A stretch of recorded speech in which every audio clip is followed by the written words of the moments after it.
Pada tanggal 3 Maret tahun 1924, pemimpin Republik Turki yang baru saja berdiri, memberikan perintah agar seluruh anggota keluarga kerajaan Ottoman diasingkan dari negeri tersebut.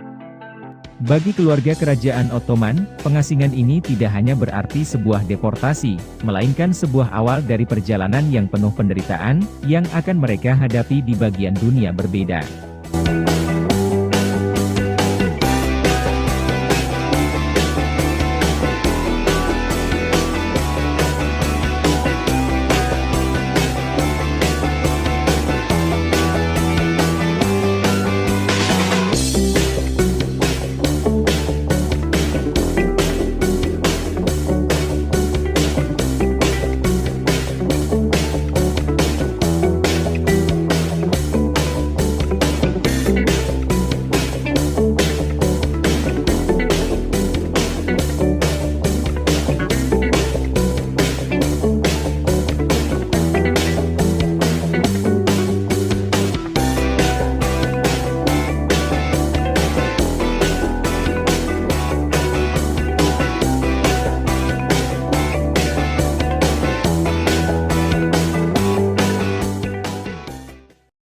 Ketika Kesultanan dan Kekhalifahan Ottoman dibubarkan, ada 156 orang anggota keluarga kerajaan Ottoman yang ditolak dari kewarganegaraan Turki.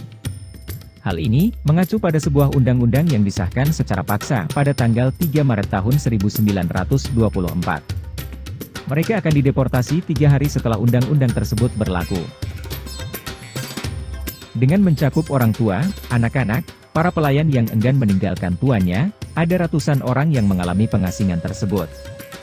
Undang-undang ini tidak hanya mengatur soal pengasingan, para anggota keluarga kerajaan Ottoman ini juga dilarang untuk memasuki wilayah Republik Turki, meskipun hanya sekedar transit. Mereka juga harus melikuidasi aset-aset mereka di Turki kurang dari 1 tahun. Atau, aset mereka akan diambil alih sebagai harta negara. Sultan Mehmed VI merupakan orang pertama yang dideportasi. Sultan Abdul Majid dan keluarganya dideportasi 24 jam setelah itu. Mereka dideportasi dengan kereta api dari sebuah stasiun di kota Katalka, sebuah kota kecil yang jauh dari keramaian.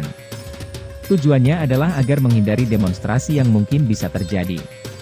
Seorang direktur kereta api yang merupakan orang Yahudi, merupakan orang terakhir yang memberikan hormat kepada keluarga kerajaan Ottoman di negara Turki. Saat itu, semua orang yang memiliki hubungan dengan keluarga kerajaan, termasuk anak-anak dan wanita masuk dalam target pengasingan. Dari beberapa dinasti kerajaan di Eropa yang dijatuhkan oleh revolusi pada waktu berdekatan, keluarga kerajaan Ottoman mungkin mengalami nasib dan perlakuan yang paling buruk. Kerajaan Eropa lainnya hanya mengasingkan keluarga inti dari kerajaan saja, aset-aset mereka juga diserahkan kembali kepada mereka. Satu-satunya monarki Eropa yang mengalami nasib lebih buruk mungkin hanya dinasti kerajaan Romanov di Rusia, di mana Tsar, istri dan anak-anaknya terbunuh oleh hantaman peluru sepasukan tentara. Para anggota keluarga kerajaan Ottoman hanya diberikan paspor satu arah, yang artinya mereka tidak akan pernah diizinkan kembali ke Turki. Para anggota kerajaan ini memilih untuk pergi ke Mesir atau Suriah yang dianggap berdekatan dan pernah menjadi bagian dari Turki Ottoman.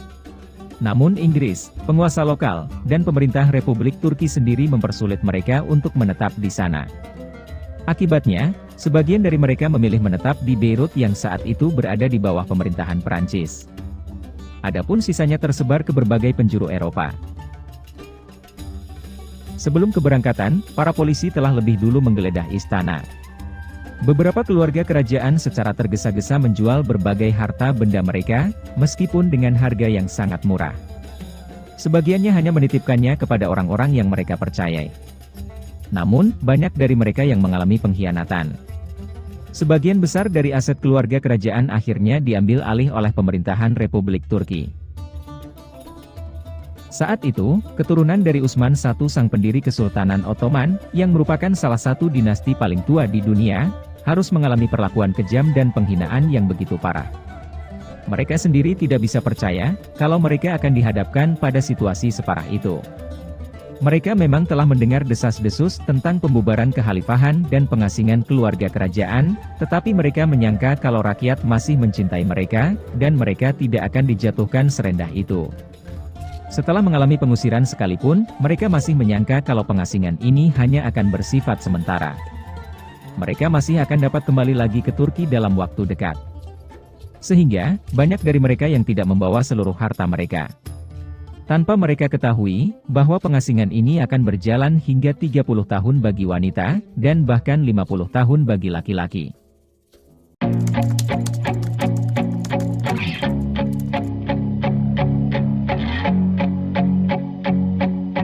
Mereka menetap di berbagai negara asing tanpa membawa uang tunai atau rekening bank. Ketika diberangkatkan, masing-masing dari mereka hanya diberikan uang 1.000 lira. Yang hanya mencukupi biaya perjalanan dan kebutuhan hidup selama 1 bulan. Banyak dari anggota keluarga kerajaan telah berada di usia tua dan tidak dapat lagi bekerja. Banyak dari mereka yang berakhir di selokan, bekerja sebagai tukang cuci piring, atau menjadi gelandangan dan pengemis. Tidak hanya itu, sebagian juga ditemukan meninggal dunia akibat kelaparan. Ada beberapa keluarga bangsawan kerajaan di India, Mesir dan Hijaz yang mencoba mengirim bantuan finansial kepada mereka, tetapi bantuan ini tidak dapat menjangkau para pelarian politik ini, karena mereka tersebar di banyak negara. Pemerintah Turki di Ankara juga mengawasi secara ketat para pelarian dalam pengasingan mereka. Mengawasi dengan siapa saja mereka menikah, dan memantau gerak-gerik mereka.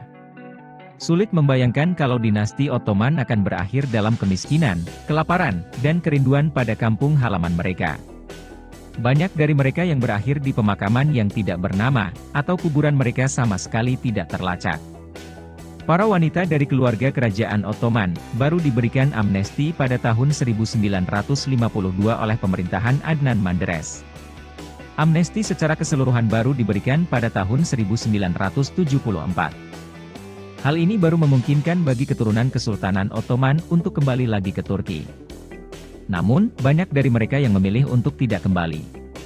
Mereka yang memilih kembali pun ternyata tidak dengan mudah dapat memperoleh kewarganegaraan Turki. Sejarah selalu berputar, apa pelajaran yang dapat kalian ambil dari cerita dan peristiwa ini?